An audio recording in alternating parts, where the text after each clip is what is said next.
உங்கள் ரெஸ்டாரண்டில் customer order பண்ணும்போது சும்மா ஆர்டர் எடுக்கிறீங்களா இல்ல லாபத்தை பெருக்கிறீங்களா? ஆர்டர் எடுக்கிறது மட்டும் போதாது, உங்க பில் வேல்யூவை உயர்த்தணும். அதுக்கு ஒரு ரகசியம் இருக்கு. 5S structured suggestive selling. இந்த 5S மெத்தடை ஃபாலோ பண்ணா உங்கள் லாபம் எப்படி ராக்கெட் வேகத்தில் உயரும்னு இந்த வீடியோல பார்ப்போம். முதல் எஸ், செலக்ட் ஐட்டம். நீங்க ஏதாவது ஒரு ஐட்டத்தை சும்மா சொன்னா அது போதாது. ஹை மார்ஜின் இருக்கணும், பாஸ்ட் மூவிங் ஆகணும், கிச்சனுக்கு சுலபமா இருக்கணும், டெய்லி டாப் 5 ஐட்டம்ஸ் லிஸ்ட் தெரிஞ்சிருக்கணும். இதுதான் செலக்ட் ஐட்டம். அடுத்தது இரண்டாவது எஸ், செக்மெண்ட்.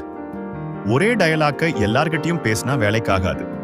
ஒரு ஃபேமிலி வந்தா குழந்தைகளுக்கு ஸ்வீட், ஆபீஸ் குரூப்னா பெவரேஜ், கப்புள்ஸ்க்கு ஒரு high value dessert, senior citizen வந்தா ஃபில்டர் காஃபி.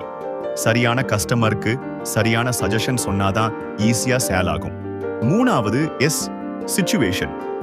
டெசர்ட் சஜஸ்ட் பண்ற டைமிங் தான் உங்க வெற்றியை தீர்மானிக்கும். ஆர்டர் கன்ஃபார்ம் ஆனதும் சொல்லலாம், உணவு சாப்பிட்டு அவங்க கம்ஃபர்டபிளான அப்புறம் சொல்லலாம், அல்லது பில் க்ளோஸ் பண்றதுக்கு முன்னாடி ஒரு கடைசி சான்ஸ். ஆனா கஸ்டமர் வந்ததும் அல்லது புகார் சொல்லும் போது சஜஸ்ட் பண்ணாதீங்க. அவங்க சந்தோஷமா இருக்கும்போது தான் பேசணும். நாலாவது எஸ், ஸ்பீக். உங்க டோன் தான் சேல்ஸ் அதிகரிக்கும். டெசர்ட் வேண்டுமான்னு கேட்காதீங்க. சார், இன்னைக்கு ஃப்ரெஷ் ஸ்வீட் இருக்கு, லஞ்ச் லைட்டா எடுத்தீங்க, ஒரு சின்ன போர்ஷன் ட்ரை பண்ணலாமா? ஒன்னு சாஃப்டா பர்சனலா கேளுங்க.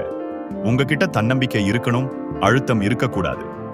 கடைசியா 5வது எஸ், ஸ்கோர். அளக்காத விற்பனை வீணானது. உங்க ஆவரேஜ் பில் வேல்யூ, டெசர்ட் மற்றும் beverage attach percentage, suggestion practice percentage எல்லாத்தையும் தினமும் கண்காணிக்கணும். சஜஸ்டிவ் செல்லிங் என்பது கஸ்டமரை கட்டாயப்படுத்துவது இல்லை, அது அவங்களோட அனுபவத்தை இன்னும் சிறப்பாக்குவது. இந்த 5S முறையை நீங்க ஃபாலோ பண்ணீங்கன்னா உங்க லஞ்ச் மற்றும் டின்னர் ப்ராஃபிட் ஆட்டோமேட்டிக்கா உயரும். இந்த வீடியோ உங்களுக்கு பிடிச்சிருந்தா லைக் பண்ணிட்டு அடுத்த ரெஸ்டாரண்ட் டிப்ஸ் வீடியோவை இங்கேயே பாருங்க.